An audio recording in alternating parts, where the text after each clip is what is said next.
Do you have anything relevant to say to me? You realize you're not wanted in this community? I don't care. That's the problem with your group.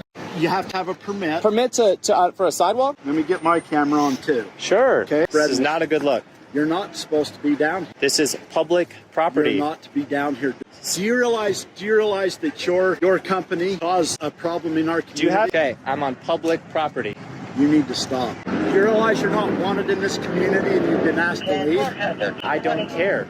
I know you don't care. That's the problem with your group. You just don't care about people or anybody. You've been asked to leave. All of this for handing out some flyers. All of this because your group has been a direct influence on shutting down Smithfield Foods.